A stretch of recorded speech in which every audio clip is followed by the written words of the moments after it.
पुत्रदा एकादशी पूरे साल में 2 बार आती है। एक श्रावण के महीने में आती है, दूसरी पोषादिक्रम में आती है। जिस नारी को संतान नहीं हो रही हो, बहुत प्रयास कर लिया हो, पुत्रदा एकादशी पूरे साल में 2 बार आती है। एक श्रावण के महीने में आती है, दूसरी पोषादिक्रम में आती है। पुत्रदा एकादशी होती है, ये संतान की वृद्धि करने वाली है। शंकर जी के मंदिर में जाकर, भगवान शिव के मंदिर में पूजन करके घी का 1 कटोरी में घी और 1 कटोरी में खीर शंकर के सामने रख देते हैं। भगवान शंकर के मंदिर पर चौखट पर घी का दिया लगा देते हैं। शंकर जी की चढ़ी हुई 1 बेलपत्र साथ में रखें और 1 बेलपत्र को उठाकर शंकर जी के मंदिर की चौखट पे ही बैठकर चबा चबा कर खा लेते हैं। जो 1 बेलपत्र लेकर आए हैं वो अपने पति को खिला देते हैं। कहते हैं पुत्रदा एकादशी के दिन ये कर लेने पर संतान की प्राप्ति हो जाती है, पुत्र की प्राप्ति हो जाती है। महापुराण की कथा कहती है, आप अगर विश्वास रखे हो, सफेद आंकड़े की जड़, जिस नारी का संतान नहीं हो, गर्भ नहीं ठहरा हो, सफेद आंकड़े की जड़, जिस देव अधिदेव महादेव की कथा जिस तुम्बरुका जी ने श्रवण कराई है, शंकर भगवान जिनके सामने बैठकर शिव पुराण की कथा सुन रहे हैं, उन तुमरुका जी का नाम लेकर शिवलिंग पे से 21 बार घुमाकर मंदिर में ही कमर पर 7वें दिन रजस्वला धर्म के जो बांध लेता है और 1 पीपल का पत्ता अवधूतेश्वर महादेव का नाम लेकर शंकर पर चढ़ाकर उसको गाय के दूध में उकाल कर रात्रि को दोनों पति पत्नी अगर पीकर सोते हैं, 3 महीने में भगवान भोलेनाथ उसकी गोद भर देते हैं। ये शिव तत्व। शंकर देता जरूर है। अच्छा, संतान नहीं हो, किसी नारी की गोद अगर, स्त्री की गोद अगर खाली रह जाए तो भी दुख होता है उसको कि मेरे घर में औलाद नहीं, संतान नहीं।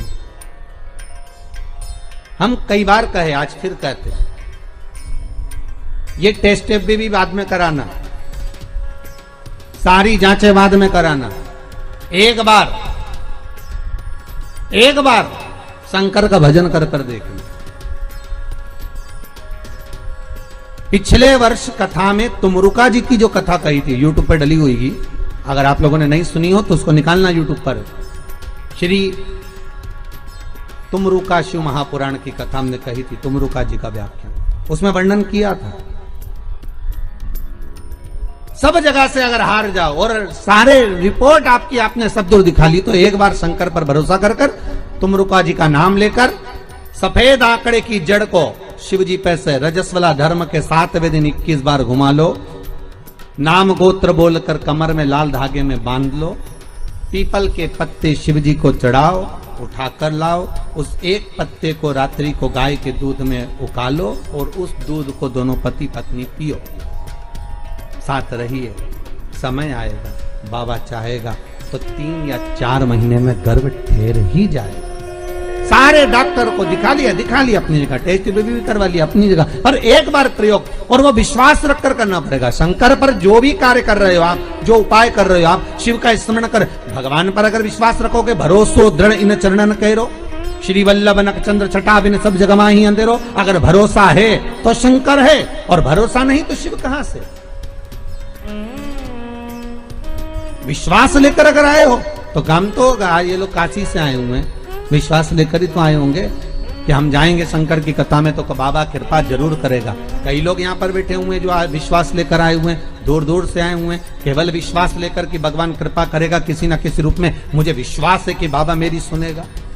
और फिर कहता हूं, कथा में अगर आपने मन लगा लिया, भले टीवी चैनल के माध्यम से श्रवण कर रहे हो, भले मोबाइल के माध्यम से श्रवण कर रहे हो, भले पंडाल में सुन रहे हो, बाबा से अगर दिल से आपने अगर कह दिया तो 3 महीना बहुत होता है सब कामना पूरी होने के लिए। मेरा बाबा आपको कुछ न कुछ दे ही देता है, बस आपकी रुचि के अनुसार सुख प्रदान कर ही देता है। भगवान कृष्ण की 16,108 रानियां थी। कितनी रानियां? जम के बोलो जरा। 16,108। पर 16,108 रानियां होने पर भी भगवान कृष्ण के यहाँ जब औलाद नहीं हुई तब भगवान कृष्ण ने अपने गुरु गर्गाचार्य बाबा को बुलवाया और द्वारकापुरी में बुलवा कर पूछा, गुरुदेव मेरी 16,108 रानियों से औलाद नहीं होती, संतान नहीं होती, मैं क्या करूं? गर्गाचार्य बाबा ने कहा, तुम चिंता मत करो, पार्थिव शिवलिंग का निर्माण करो। शंकर भगवान के शिवलिंग का निर्माण कर कर एक एक रानी के साथ में 11-11 दिन तक बैठकर शिव जी का अभिषेक करो। और पार्थिव शिवलिंग का निर्माण गर्गाचार्य बाबा के कहने पर भगवान कृष्ण ने करा। एक एक रानी के साथ में 11-11 दिन तक भगवान शिव का अभिषेक करा। तब भगवान शंकर प्रकट हो गए और शिव जी प्रकट होकर बोले, कन्हैया मांगो तुम्हें क्या चाहिए? शंकर भगवान ने जब कहा, कृष्ण बोले मेरे यहाँ औलाद नहीं है। शिव जी ने कहा, क्यों चिंता करते हो? तुमने 11-11 दिन तक एक एक रानी के साथ में बैठकर मेरा अभिषेक करा है। जाओ मैं तुम्हें वर प्रदान करता हूं कि एक एक रानी से तुम्हें 11-11 संतान होगी और 1,77,186 भगवान कृष्ण के बच्चे हुए। ये शंकर जी की कृपा से। अब तुम्हें कितने चाहिए बोलो? भगवान कृष्ण के यहाँ अगर औलाद हुई तो किसकी कृपा से? अरे बोलो, भोले। कौन होगा ऐसा? कितना करुणामय, कितना दयालु, कितना आनंद देने वाला। ब्रह्मलोक के देवता भगवान ब्रह्मा, वैकुंठ के देवता भगवान विष्णु और पृथ्वी का देवता अगर कोई है, इस मृत्यु लोक का अगर कोई देव है तो वो देवों का देव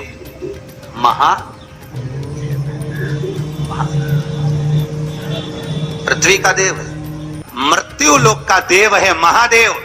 शंकर जी कहते हैं, भले तू ब्रह्मा को भज, चाहे तेरी मर्जी पड़े नारायण को भज, पर मृत्यु लोक का देव तो मैं हूं, पाला तो मुझसे पड़ना है ना, तब निपटूंगा तेरे से। अभी तू जा।